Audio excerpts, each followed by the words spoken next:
Welcome to the Ballet Help Desk podcast. My name is Jenny, and I am joined by my co-founder, Brett. We are both proud ballet moms who met backstage at our children's recital. During our kids' training, we found that resources were limited, and we relied on dance magazines and fellow parents in the lobby for information. Now that our children are embarking on their professional careers, we are excited to share our combined 20 years of experience as ballet moms with all of you. We will be bringing in experts to help make sense of this complex world of ballet training.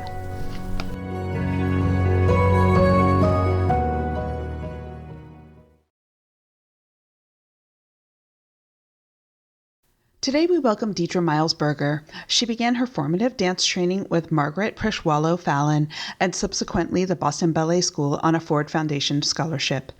Miss Miles Burger became an apprentice with Boston Ballet at age 14 and joined the Corps in 1974. Miles Burger danced in New York City Ballet with Houston Ballet before returning to Boston to dance with Boston Ballet. In June 1993, Miles Burger retired from performing and joined Boston Ballet's artistic staff. In September 2002, Miles Burger was appointed the principal of Boston Ballet School.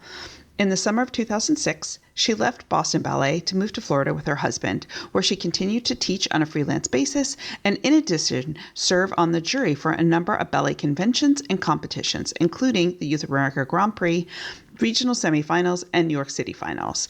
In July 2010, she was appointed to the director of the Orlando Ballet School, serving there for 8 years until 2018. Under her leadership, Orlando Ballet School grew and developed programming, most notably the Orlando Ballet School Academy, which developed young dancers for professional careers.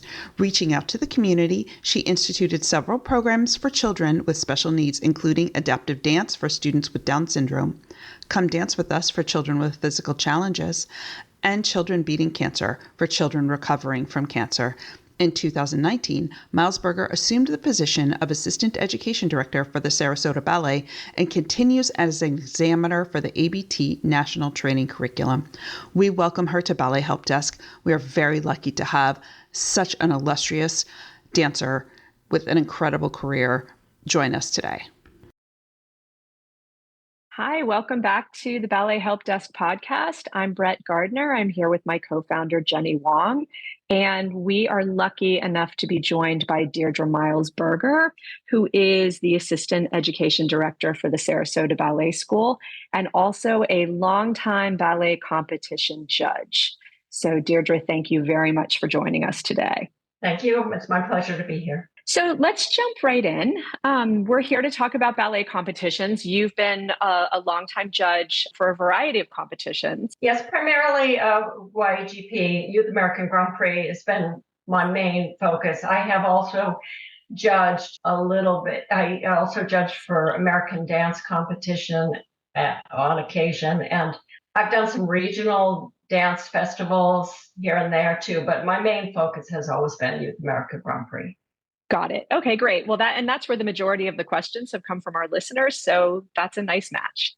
So just so you know, our audience is primarily parents of dancers ages 12 to 15, mostly students who have indicated they would like to pursue ballet seriously. Can you give us an overview of how you see ballet competitions fitting in kind of to the overall ballet training ecosystem? Well, it's really about the process of learning the variations, working on the variations, working with your coach to perfect them, and just strengthening your technique by learning them, and also your artistry. And then ultimately, through that process, you get stronger and improve, and then you get a chance to perform. I think it's important to keep the focus away from competing against other dancers and be much more about competing against yourself. Yeah, we hear that a lot. We've talked to several studio directors who have said we really counsel our students to focus on the process, focus on performing the best that you can, and worry less about winning and all of that. Absolutely. I think, first of all, it make it more fun. I mean, there's a fun aspect of going to the competitions for the kids. They make friends and they get to take the master classes. You know, there's all the merchandise, the tables, and all that kind of just excitement that goes into it all. And so it's fun, and it should be fun. It shouldn't, it can be stressful, and we want to try to stay away from that as much as we possibly can. Yeah, that's it's interesting that you say about the stress. I think it's all a question of what your expectations are going in, I think. Yes, I agree. And that's why in the preparation and in all the months before of just trying to stay in the present and looking at how much better the dancer has gotten at doing the different aspects of the variations they're working on, and even how much stronger they've gotten in class. And so then by the time they're going to go to the competition, the work is already done. So right. You're to instill that the work is already done. Now it's time to have fun and perform. This is what you've worked so hard for. So go out and enjoy it at the best you can. Let's say you've got a student who is just starting down this path. It's September. You've decided that your student is going to do some ballet competitions, and the parents have no idea what to expect. What's some advice that you have for them in terms of what they should expect from September on to when their student actually competes? Mainly just support them, just support them emotionally and also physically, in terms of seeing that they're eating properly and getting enough rest and keeping up also with their academic. Realize there probably will be some times where they'll be stressed out about it all, and just trying to reassure them they're doing it to improve and to get better. And so through that process, there's going to be ups and downs, and that's just part of the process. When my daughter first started competing, she competed like lyrical and jazz and all that before she became a serious ballet student. I used to say to her that the judges want you to be successful. Like they don't actually want you to get out there and have a hard time. They're rooting for you the entire time. So it's not actually the judging part. Sure, like being judged by someone is stressful, but they want you to do well. Absolutely. What I find about the judges is they really care about students and growing students and seeing that every child has a positive experience. So, and that's very much part of the focus. I mean, when a kid has a tough time out there, but our hearts go out to those kids. We want them to feel that they still accomplished something. Of course. As someone sitting in that judge's chair, what is something you love to see from your competitors on stage? First of all, I like to see that they're having a good time, that they're performing. But I want also to see that they're doing material that's age and physically appropriate for where they are right now in their personal training. That's really up to their coach and their teacher to see that they pick the right variations that are really appropriate for where they are right now. They shouldn't be going into this fearful that they're not going to be able to do things. They should feel pretty confident. Yes, some things may go better than others. I get really feel for them when they've been given material that really they're not ready for yet. Mm-hmm. So I want to see that appropriate material. I want to see them enjoying and performing it, and also a sense of something more than just the steps. I want to see them, the artistry. I want to see them have some idea of what the character that they're portraying is, that they put more thought into it beyond just, the jumps and the pirouettes and all the technical aspects. Show who they are as a performer, as an artist. And absolutely, yes. Yeah. On the flip side of that, are there some things that you would really advise competitors to really steer clear of, and just what are some no-nos that you really don't like to see as much? Well, getting back to what I was just talking about, trying to do variations that they're not quite ready for. And sure. Also, like, for example, for a pre-comp, sticking more with things that maybe soloists in ballet companies would do, or, Corps de Ballet people that just get their first opportunities in companies. I see. With juniors, maybe still, staying away from the big ballerina variations. And then when they're senior, then they can delve into those more meaty ballerina variations. Sometimes one of the mistakes that I see is that there are some real ballerina variations out there that actually the steps themselves are not really that hard. Because of the detail and the intricacies, they're actually quite difficult to do well. And I've seen sometimes a dancer get out there doing one of these variations because maybe it just has a lot of bourrées and maybe some passes, but no big turns, no big jumps. The detail in it is, I mean, one of the perfect example is the variation for Raymonda from the third act with the clap, that one. That takes a real ballerina to pull off. And so just being aware that just because the steps might seem simple or easier, it's not necessarily the right choice. I really appreciate you bringing up maybe looking at soloist roles rather than always going for that really big principal role. I think that is fantastic advice for people who are just coming into this, because you do feel like you have to do those kind of big name ballets really young. And, a lot of the kids just aren't ready for it. I will tell you that the majority of the judges sort of frown on it. They quite hear it a lot. It's just not appropriate for that age group. Wish they would wait. That. Yeah. Do you see that? Do you see that frequently with the younger kids, or are you saying that because you'd like to see more of the younger students taking on some of those soloist pieces?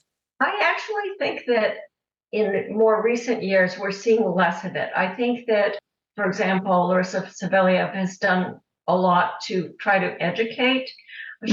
Through some articles that she has been interviewed in and taking certain variations out of the listing for certain age groups. I think the fact that they are limiting when you can go on Pointe has helped. So I think that there is just a more awareness now of that. So I am actually seeing that a little less than in the early years of the competition. May I ask you, what is your thought about kids on Pointe doing variations in that junior category? Because it's such a big category, 12 to 15, right? And how often do you see kids that, do very, very well and they're still on flat? It doesn't happen very often, but if I see a young dancer not on Pointe, but who's dancing with all the detail and so finely done and so beautifully coached, there's going to be no judging down on that at all. That, as a matter of fact, that gets a plus in my book, and then a lot of the other judges as well. I think that's wonderful and good for parents to hear, that it really does matter about the quality of the dancing rather than, you specifically have to be on Pointe. There's nothing more sort of painful to our hearts to see kids out there on Pointe struggling with the material. We're fearful for them, and it's dangerous, and we'd much rather see them off Pointe and paying attention to the details that they can accomplish at that point. Absolutely. And so another component to being on stage is costuming. We've read in so many that they are not required, yet families seem to spend hundreds, if not thousands of dollars on these costumes that they wear for a handful of times. Can we really kind of clarify what the real role of costume is and where it kind of falls in the spectrum of judging an overall performance? I think it's relatively minor when it really comes down to it. Yes, you want the dancer to go out there feeling pretty for a girl, or for a little young man, that he feels like he's really outfitted in a way that's appropriate. So, but that can be done fairly simply. It doesn't, and there's lots of ways to do it at a lesser cost. Now with so many of these costumes over the years, there's a lot of stuff out there for rent now that was never there before. There's, particularly for contemporary stuff, there's plenty of things that you can just buy, off the rack. Sure. And for the classical, depending on, for seniors, they can rent from some of the local ballet companies. There's a lot of online renting. And if you're going to purchase a costume, you might want to consider, can this costume be adapted over a couple of years into, different variations. There's nothing better than a basic white tutu that you can put different overlays on, and, a number of different hooks and eyes across the back, and the ability to raise it up on the basque so that they can wear it over a couple of years. It's a big expense. I know for our students and for my students over the years, I've always tried to dissuade them from spending a lot of money on something that there were once. Yeah, and there really are some beautiful ones out there. Facebook Marketplace has a whole bunch. There's a whole bunch of resale sites. And I think, renting, I think, is such a wonderful option, especially because the kids are growing so much. Yes, exactly. So to advance to the finals at YGP, you need a score of at least 96 on your classical variation. However, some students with a score below that have advanced. Who makes that determination and what is it based on? It's based on, well, first of all, it's made by the panel of judges. Mm-hmm. Often they'll see a dancer. Also, the scoring is so subjective. So sometimes we'll, when we look at the final listing, we'll see that somebody who was quite strong and we'd like to see more of just didn't quite make that mark.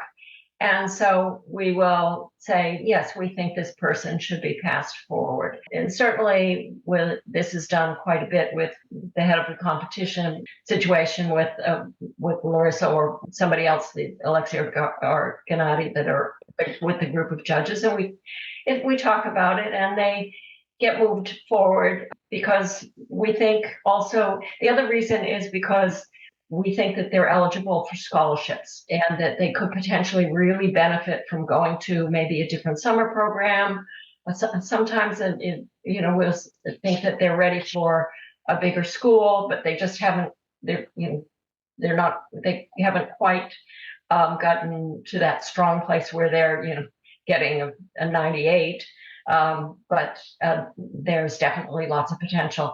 Potential is bigger than anything else. And when they see potential, then that's what is the driving force for moving somebody forward.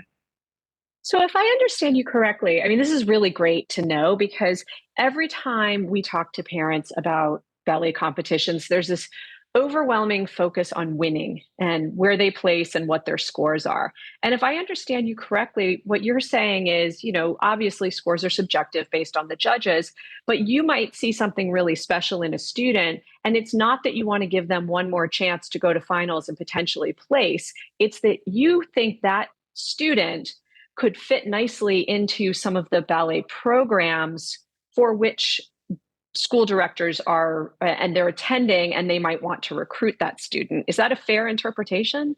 Very much so, yes. Okay. That's really helpful because I think a lot of parents focus on the scores and focus on the winning. And whenever we talk to parents about it, I mean, we both had our kids both did YAGP. And I always tell people, my son, when he did it, he wasn't good, but he had a lot of potential. That was what really benefited him. And when you go in with low expectations and you're not focusing on winning, then all of a sudden, all these things open up to you. Yes. Getting back to the whole winning thing, I've been teaching for, a lot of years. And I've been involved and had students involved in these competitions for a lot of years, about almost 20 years now. I have more students dancing professionally that never won anything and that didn't go to finals than the ones that actually won. And unfortunately, sometimes these young ones that win really young, for whatever reason, injury, burnout, et cetera, they stop. And where I've got a whole lot of never went to finals and now are principal dancers in companies. We actually looked at the kids who won the Hope Award and went back. I don't remember, Jenny, how far we went back, but 5 or 7 years. Yeah. And 50% of them, just from our research, are no longer dancing. Yeah, it happens a lot. And you have to be careful. You have to be careful with that. It's they get kind of in this competition machine thing. Mm-hmm. And they're going to every single competition and, they're getting they're on Instagram and there's all this, hoopla. And then at some point in time, sometimes either they get injured, they get tired of it, they get tired of the pressure, they get pulled away from it with other interests. There's so many reasons why they just stop. So it's, yes, it's nice to win, and that's okay. And there are some winners that have gone on to careers, but what I see a lot is that some of these kids, they might do very well in the competitions through their junior years. And then sometime during their junior years, they get scooped up by one of the big schools. And most of those big schools do not do competition.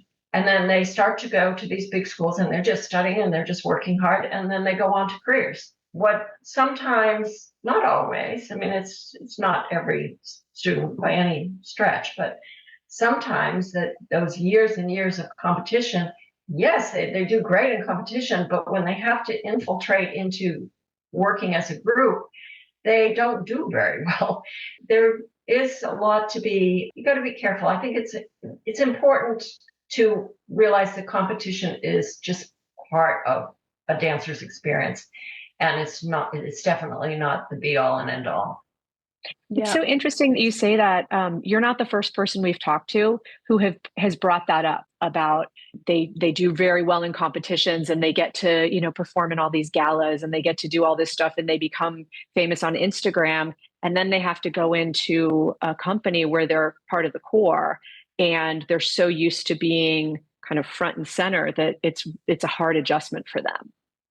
Yeah, and it's a hard adjustment both physically and emotionally sometimes. Sure. And it's tricky. So I want to kind of jump back to the scoring just briefly. We've had this question asked of us a lot, and so we wanted to pose it to you are the scores just based on what they do on stage, or are the master classes factored into scoring at all? That varies with different competitions. YGP, these classes don't have any part of that, the scoring. It's basically what you see on stage is where the scoring comes from. Now, dance competition, for example, the first round is class. So that component, Prix de Lausanne is like that. There's some competitions that have the class as a component and others that don't. Class, though, I think every competition is big in the scholarship part of goes on. That's where most of the scholarships are really determined. So in the regionals, can the performance in a master class, a kid's really giving it their all, or they're really going for it, can that tip the scales with kids getting passed through to finals that may not have had as strong a score on stage? I think it's possible. I've really tremendously seen that, but yes, I do think it's possible for sure. Larissa Savellia, she's always peeking in those classes, and she picks out kids, and I think she may be instrumental in some of that. I do want to talk a little bit more about scholarships, because YAGP and really the others as well, we had talked before about how if you look at it as being a way to get a student a lot of exposure to a lot of big, well-regarded ballet programs, that's a really good way to look at it. Can you talk a little bit about how all of this kind of works? Because all the competitions will publish these long lists of, students were offered this, students were offered that. But I'd love for you to be able to demystify sort of how that whole process works when a student is at a competition. The directors of the programs, of the competitions, they want to have as many possible opportunities to give to these young students as they can. So they solicit different companies and try to get different companies involved in their organization, both judging and giving scholarships. There's a lot of conversation that goes on trying to recruit different organizations to that competition, to give invitation for them to come and judge. They give them invitation to come and just observe if they don't want to judge. They might come and just teach class because they don't want to judge, but just to be involved and to offer some scholarships. Some organizations might offer multiple scholarships, others one or two, depends on their budget and what they're And scholarships are for company's budget, it's a pretty big commodity. It varies with organization to organization how many scholarships they can give out.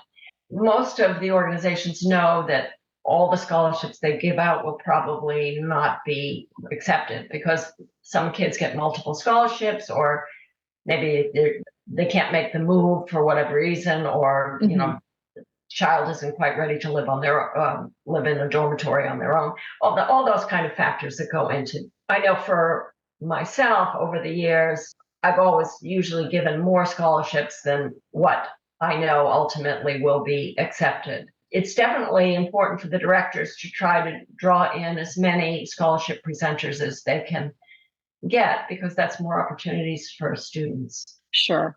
And can those scholarship offers come from judges or master class teachers or people who are just observing? So there are multiple avenues for a student to get in front of people who have the power to grant a scholarship to somebody. Yes. Okay. As long as they're official with the competition itself.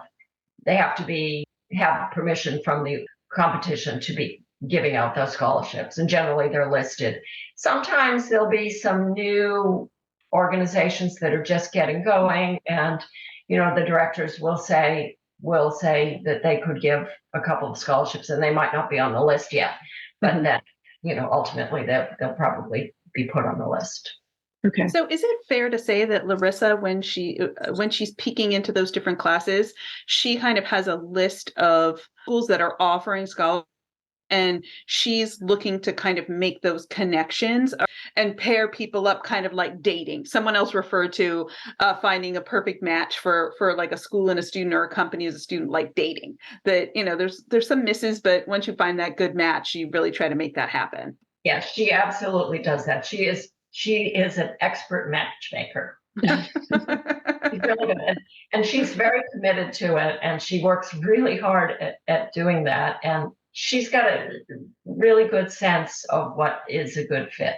I want to turn our conversation a little bit to figuring out how a dancer fits in and kind of where they fit. So I'm going to tell you a little story. So my son did YGP when he was 11. He had been doing ballet for maybe 6 months, got passed through to finals, got there, and realized he was nowhere close to the other kids his age. He had the potential, he could hang with them in the master classes, but really just didn't have it at that point. And, it could have been soul crushing. He could have walked away and said, I'll never get there. But for him, it was in fact really eye-opening, and it made him want to go back and double down on ballet. So when you have a family that might be thinking about all of this, what do you say to them in terms of using ballet competitions to figure out where they fit in and how competitive they are, not in terms of placing, but if they ultimately want to have a professional career, how do you see using competitions to kind of figure out where they fit in that? It could be, for students, it can definitely be eye-opening. So they'll go to the competition and they'll see the other dancers, they'll see the other students in class, but especially if they come from small schools. The tricky thing about that is for them not to get discouraged, because if they discover they're maybe behind for their, they're probably not behind for their age, quite frankly. It's just at competition you have maybe a dozen or more really high excelling kids that are, just at the top of their game at age, 12 or something. But that's not normal. There are kids that they're perfectly fine to be where they're at the age they're at. But hopefully it would inspire them to work even harder, to focus even more in class, maybe up the amount of classes they're taking a week. That's a big one. I think that, you've got kids that might want to go to competition the first time and they might only be taking a few days a week. And then what they'll discover from this is, oh, wow, I really need to be going 5-6 days a week, just like these other kids that are that much more ahead of me. And that, I think that's the important lesson of seeing, okay, this is what it's going to take. I think, there's some kids that might go to competition and realize, oh, gee, I have to be studying 6 days a week, 3 to 4 hours every afternoon, or I have to get into a day program or whatever. And they might decide, I don't want to do that. I'd rather do some other things. And so I think it can be it can be eye-opening and constantly reminding them that these superstars of their age group that's just that isn't necessarily normal for, if they were to go and see a class at American Ballet Theater, for example, they would see kids, that are not at that level and that are still going to have careers. So just not to get overwhelmed by it. It's important. You raise a good point there, because I think everyone gets caught up with the kids that continually are very successful in ballet competitions. And a lot of times they're also Instagram famous. And so I think a lot of kids and a lot of parents begin to think, well, that equates with ballet. When in fact, what you're saying is there's a very small slice of the population that exists in that world. And then there's everybody else. And a lot of the people in the everybody else bucket, they're going to go on and have careers. Not everybody is going to be a star at age 12, or 14, or even 16. There's no reason to measure yourself against the exception, not the rule. Because you've been judging for so long and teaching for so long, you've had such an illustrious career as both a teacher and a judge and a dancer. So you've watched so many children grow up on stage. It's difficult as a judge to kind of ignore when a particular dancer comes across the stage and you're judging them. And if you know a lot about them already and they're not quite progressing the way that you thought that they would, is that difficult to judge? I don't know where I'm going with this question. How difficult is it for you to ignore what you already may know about a particular dancer when you're judging a competition and that kid comes across your stage? I'll be completely honest. It's not easy. You've known this kid. It's great when you see them progress. That's fantastic. We see them year to year, and you see that they're getting stronger and getting better, and artistically they're maturing and all of those things. When the opposite happens, that can be upsetting. And if they have potential, that's the moment where usually we see that it's time for that student to move on to another school. Oh, that's fascinating. Yes. That might involve a scholarship, for example. Mm-hmm. I mean, there's some kids out there that all they do all year round is go to competition. That's all they do. They don't go to summer programs. They go from one competition to another between, the big ballet competitions, but they're also doing some of those other ones that happen during the summer. And they're, or maybe they're just going for 2 weeks to a summer program or something like that. So maybe it's time that, okay, finally this summer they need to go to a 5 or 6 week program. We will try to encourage that. I know that certainly Larissa does that. She's very instrumental in that, of trying to. She talks to parents. I know that she's done it a number of times to try to encourage them. They're ready now to make a move to another more professional arena.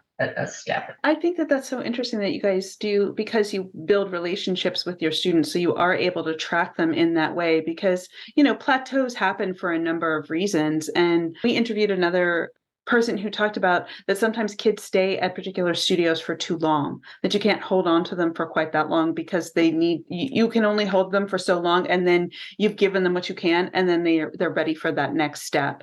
That's an important thing, I think, for teachers out there. I think I see it a little bit where, some of the schools hold on to their students to keep winning competitions because it gives a name to the student. Mm-hmm. I personally think that's unethical because it's not what's best for the kid. I think important at a certain point. I know I've had to do it. You hate to see them go, but it's time. And off they go to someplace, gives them that next jump forward. Yeah.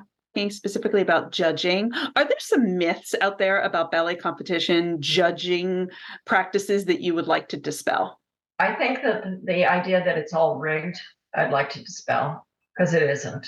The judges, on the most part, I've seen Larissa's good at this, some of the other organizers of the different competitions are good at this. They pick judges that are going to work together and they're going to look out for the best interest of the kids. Yes, there might be some kids that, yeah, they win a lot because they're good, and it just happens, but it's not predetermined. There's not a whole lot of backroom conversation going on about this one or that one. It's really the scores. Yes, there's some deliberation sometimes about the scores if they're ties and and quite often the head of the competition will come back to us and they'll say, these kids are in the top positions. Do you agree with it? And because it's very subjective when you're judging.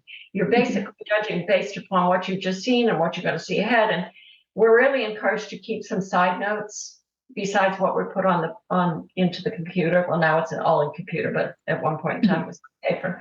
But to keep also some notes just on the side so that, because sometimes we'll say, I've had it happen where the directors come back and said, this student, you scored her or him 5 points lower than everybody else. Do you agree? And then I'll kind of look and I'll go, oh, no, I don't think that's right. And I'll have to adjust. Mm-hmm. But there isn't a whole lot of, there's not a lot of, there isn't like, well, this person came from this school and there's none of that going on. It hasn't ever gone on while I've been involved. Why do you think that perception exists? Well, like you said, myth, I think, because maybe a lot of the same students from the same schools tend to win a lot. Sometimes that's, they're just a really good school. They're putting out a lot of good kids. And they put out good kids and then other kids with lots of potential end up going to those schools. So that, that's part of the reason. We don't even know. When we see a kid, we don't know what school they come from. Like it's not on the score sheet. Oh, really? Really? Yeah. So it doesn't flash like on your computer screen. It just is the number. We see just the number, the kid's name, and what variation they're doing, and how old they are. So if you don't know the name of the student from past experience, they could be from Studio XYZ in the middle of nowhere, and you would have no idea that they were from that versus some big studio in Los Angeles. Or an independent. Right. Yeah. I mean, we sort of learn over time where they come from if they're, got a lot of potential and we're seeing them a lot. But it's not on when that score sheet, and we're working so fast, you're just checking that you make sure you're in the right line with the right kid and you're putting in the right scores at the right time and you're on the right variation. That is an urban legend that we are definitely dispelling here today. Yeah. And we so often hear about parents complaining about results, right? And she said, like, that dancer wasn't nearly as strong as this dancer, yet she placed high. These results are predetermined. Do people actually come and lodge complaints like this? Or how do you talk to, if parents are bold enough to come and talk to you or talk to Larissa, how do you guys kind of handle that? It happens now and then. As a judge, it doesn't really, I've never really had somebody come to me as a judge, but I've witnessed people speaking to Larissa, and basically it's about potential. So sometimes a student will get scored higher because the judges really see the potential for that child to have a professional career, even though maybe some other student, conceivably looked stronger in their actual performance, but there are certain aspects of it that maybe the untrained eye doesn't really notice or know about. But we know what professional company directors are looking for. We will see those kids with that potential, and so sometimes they will score higher than kids that might be doing material that's maybe a little bit more flashy or maybe more turns, that kind of thing. But we know that getting to that pinnacle of a professional career is going to be a challenge. I think that's really interesting what you just brought up about potential. For a lot of people who watch ballet competitions from the audience, you're looking at the performance and you're like, okay, that was really clean. That was really it was fantastic. But it sounds like from what you're saying that if you see students who may not do a perfect variation in their performance, but you can absolutely see that with more training, more hours, all of that, that they're going to be able to get to that next level, even if their variation in that minute and a half, 2 minutes was not perfect. Yeah. And, if you go back and watch First Position, the movie, I think Franco De Vita talks about that. He talks about potential, how that's what he looks for, is for potential. That was actually the movie I tried to get my son to watch to talk him out of ballet competitions. And it was a fail that made him want to double down on it. I will forever be grateful to that movie, but I will also hold a little bit of saltiness toward them. I want to turn to something a little more fun for a few minutes before we get to our questions from our listeners. What is the craziest thing you've ever seen happen in a ballet competition? Well, there's been some mishaps here and there. We have a mix of feeling terrible for the dancer when that happens, but sometimes one of them was a dancer doing Esmeralda, and she went and kicked the tambourine, and the tambourine, her foot went through it, and the tambourine got stuck on her foot. It was kind of harrowing, but it was actually, it was funny. It was just one of those things that happened. Happens? Did they leave the stage and come back, or? Yeah, I've seen kids lose their shoes. And you feel for them. And generally, usually the judges ask to let them go off stage and gather together, and then they get to do it again later. So, there's been some mishaps here and there. So you've been in this for quite a while. Things have changed. New competitions have come in. Competitions have grown. What are some of the things that you've seen in ballet competitions just over the course of your history? Well, certainly, YGP has certainly grown tremendously. It's been gone from just a small sort of regional kind of competition to this huge international competition, and bringing great opportunities to kids all over the world. And so there's certainly been that growth of that. I feel like the emphasis on competition is getting a little overdone for me. Like I said, these kids can compete all year round, and now even with the cropping up of these other ballet competitions, there's even competitions starting in the summer when I think they should be going to summer programs. I think as a parent and as a teacher, you want to pick the right competition for the right kids and at the right time. You might send one kid to one competition, but then you might send some other kid to a different one because maybe that's appropriate for them right now. Going from one competition to the next, to the next, to the next, I personally don't buy into that. I don't think it's really very healthy. What do you see as going from here, maybe some changes that you would like to see in ballet competitions? A lot of the changes have been being made along the way. I think there's been a lot of learning going on. I think that the directors of these competitions, particularly on some of them in particular, Youth America Grand Prix and the ones I've been involved with, want to hear feedback from the judges and the teachers and on how they could improve. And there's certain things that, have been improved on the process and on the emphasis. And so I think that there's been some really good things. I just don't think we need any more ballet competitions. I think we have enough. Sure. So if I'm hearing you correctly, would you almost like it to move to more of a festival model where kids come, they do variations, things like that? You take maybe the scoring out? Yeah, those things can be great. I think kids need to do more just performing and not competing. Youth America Grand Prix has actually put those things into play here and there over the years, and then more recently with the Nervi Festival and some of the other things that they're doing.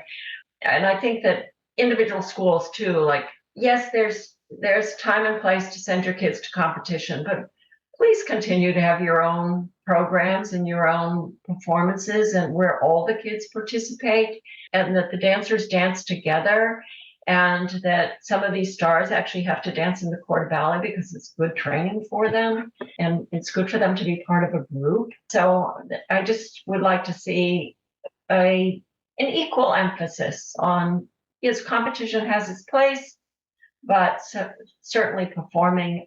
In the end, a dance career is about performing. It's not about competing. The more a dancer can perform without the stress of competing, the better. They're going to be more equipped for dancing on stage. I have a funny story of I had a young lady who was a lovely dancer, and she had done a lot of competing growing up, and then when she was about 16, she ended up going to a big school, and she had the opportunity to have a part in the Nutcracker, which was somewhat featured for a student. It was a kind of a big role for a student. So I asked her, "Oh, well, weren't you nervous?" And she said to me, "No, not really. I actually had a rehearsal and a dress rehearsal." It wasn't just an open stage with 100 other people. Right. And that's what performing is about. It's jump on stage in 2 minutes. Now, the good thing about that, though, not to take away from competition, is that I have seen that kids that grow up doing a lot of competition, it kind of builds an inner grit, because they're used to having to get out there and produce in a very stressful situation. And a lot of those dancers that have grown up with the competition, they have a certain guts on the stage that some of the kids that have never done competition really don't have that experience to have that part of it. So I think it's a balance. If you wouldn't mind, we would like to actually ask you a few questions that we have from our listeners. So the first has to do with scoring. Scoring seems to be a bit of a mystery in YAGP, with a good score, average score, and low score. What do those scores look like? What is an average score? What is a low score? What's a good score? They want to know what your lowest score you've ever given is. Well, it varies from competition to competition, because some have, but generally they have a range that they want to see the scores coming in at. It's sort of excellent, great, good, needs improvement kind of view. And usually the range is somewhere between 80 and 100, or 85 to 100, somewhere in that range. So that's a good score. Yeah. Well, they really don't want us scoring much below like the lowest.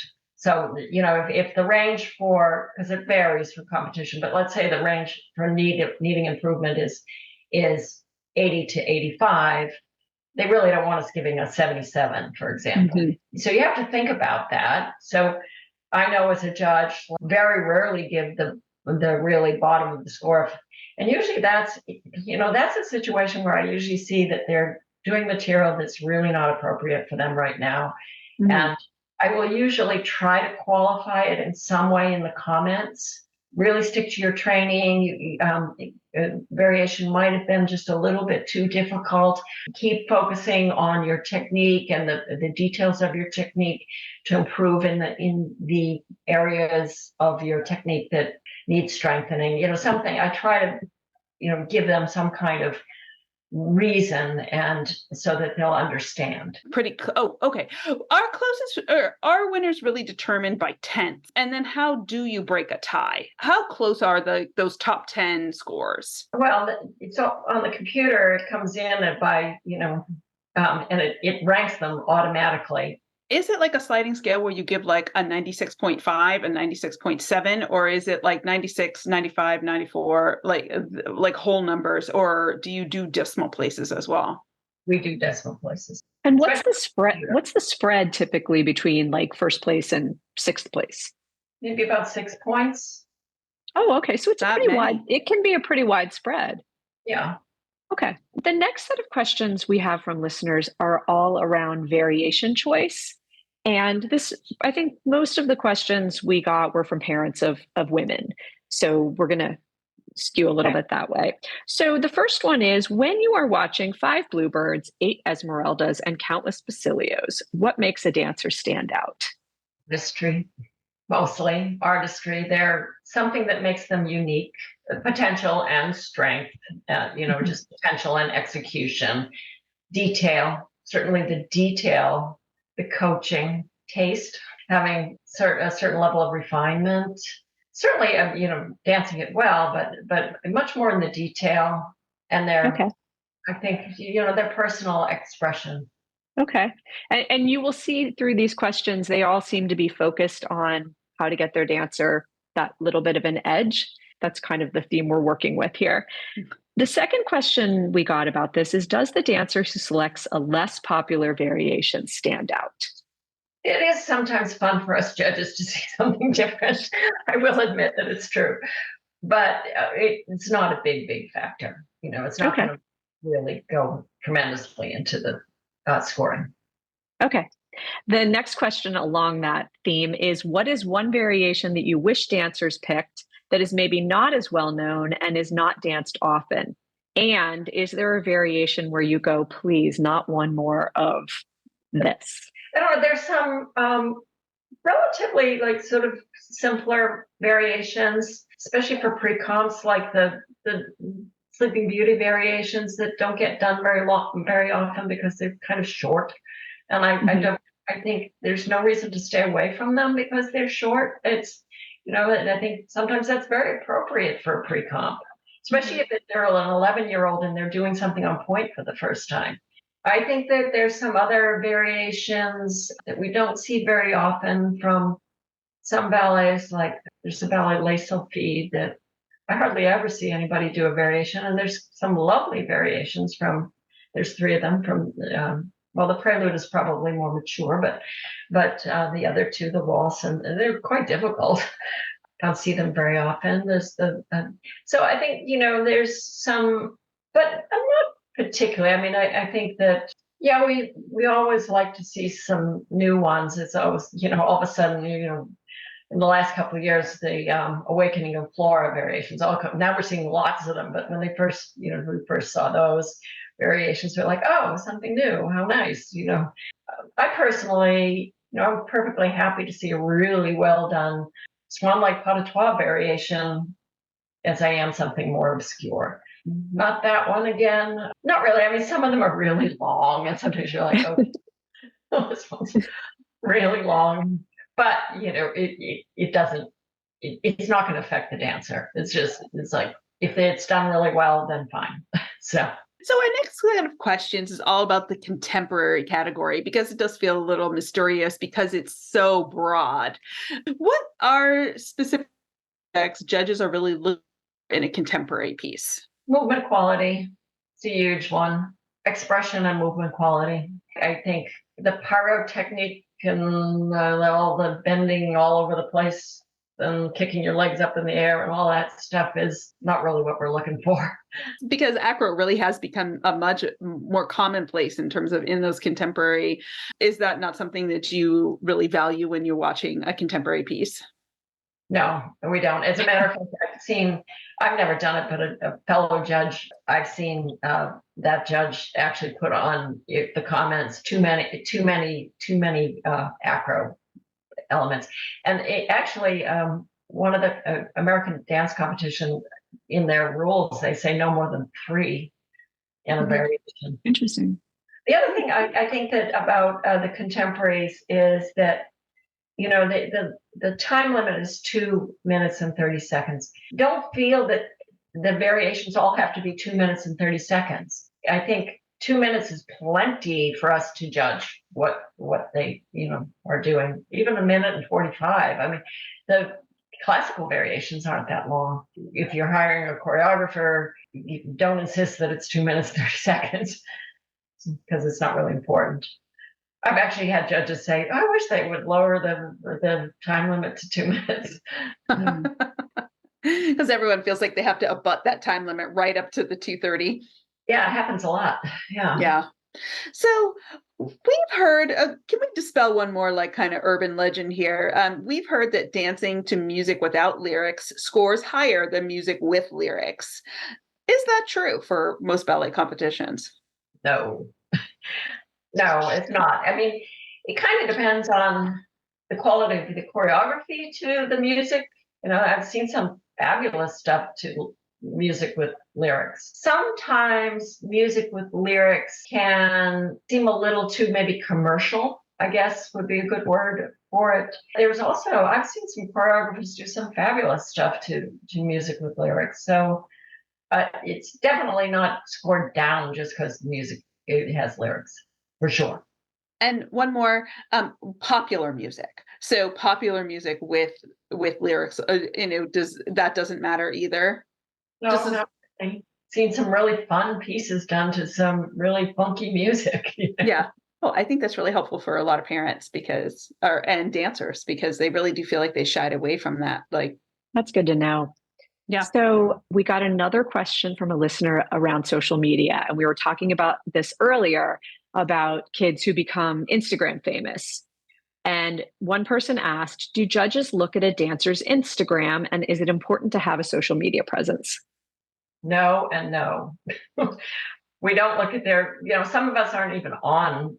I mean, I'm on Instagram, but the only reason I'm on Instagram is I follow some ballet companies. But I really don't I definitely wouldn't follow a kid. I would never look up a kid on Instagram to find out something about their dancing, Okay, that's great. And then the next question is around variations. What is the benefit of performing more than one variation versus just doing one? I don't really think it overly benefits a dancer to do more than one necessarily. Generally, for a young dancer just starting, I never have them do more than one. And maybe it's they get a little older and and we want them to work on two different aspects of their artistry and also their technique. I might choose two contrasting variations. I know as a judge, I've had times where it actually is not good for a dancer, because I've had times where a dancer has come out, done a variation beautifully, I've scored them very high, and then they've come out again, and then I start to see flaws, their score's a little lower, then they come out again, and then it goes even lower. Doesn't necessarily help. Now, most competitions, it's just one variation. Like they don't average the three variations. Nonetheless, just for impressions, I don't think it changes anything one way or the other. Certainly doesn't for me. Another question is, we've noticed that sometimes dancers will repeat a variation 2 years in a row. Is this common? What would be the advantages and disadvantages to doing this? I don't think it's real common. I know I've had my students do it before, particularly with the contemporary, because contemporaries, can be expensive and so forth. And maybe their maturity, they've grown into it and they're even interpreting it even better. And so they might do it more than once. Classical ones, I usually don't, but I don't think there's any rule against it. It doesn't happen very often. Now, certainly, like if you're going to, let's say 1 year you go to YGP and the next year you go to a different competition, I don't see any reason why you can't do the same competition. You have the costume, you probably have taken a break from it and go back to it. You usually are better at it. Certainly no rule to say, oh, don't do that.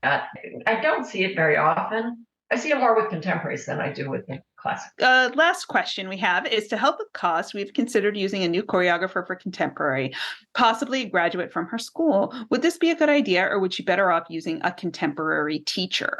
In my experience, I've had some great pieces done by students or very young professional dancers just starting to delve into choreography. I've seen some great pieces out there on the competition circuit done by students. I've seen the great pieces done by the students themselves. I don't think you have to pay a whole lot of money to have the perfect competition piece for contemporary. There's no written rule, and hopefully, if you're using a student, they have a knack for choreography and they're going to do a good piece, but I don't think they necessarily would do a better one than the contemporary teacher. I mean, certainly the contemporary teacher might want to encourage a student of theirs to do a piece for a younger student. I think I know we've done that in the past in the schools that I've been involved in. And I think that's great advice to reuse a piece of choreography too.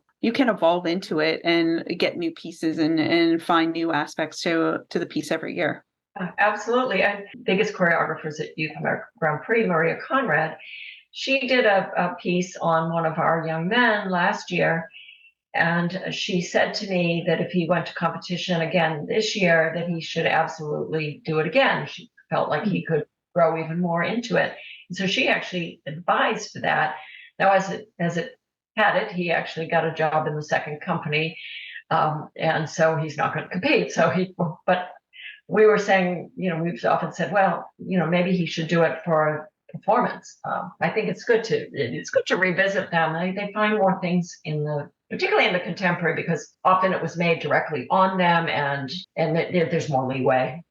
Classical variations, it's a little bit more restrictive. You've given us so much of your time, and we really, really appreciate it. Is there anything that we didn't ask you that you were hoping we would cover today? No, not really. I think reiterating that, competition has its place, but it's not the be-all and end-all of a dancer's training. It's just one component. Hopefully, it should be a positive experience and part of what a young student would do to learn and grow. Just try not to get caught up in the machine. And as a parent, your job as a parent is to support them and to love them and to tell them that you thought they did great. And if they didn't do as well as they felt, is to help them pick up the pieces and say, okay, so what, you know what you need to work on. And so just, get back in there and work on it. And that was just one performance in your lifetime, one little performance in your lifetime, which hopefully there'll be numerous and many and years of having a good time with it. I guess that's my sort of parting thoughts. I think those are perfect final thoughts. Thank you so much for joining us today. As always, be well. If you liked what you heard on this episode, please take a moment to help us spread the word. Leave us a review on your preferred podcast platform, tell a friend, and share on your social media.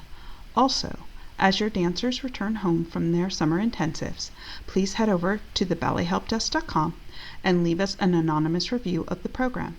Help your fellow dance parents by letting them learn all about the good, the bad, and everything in between.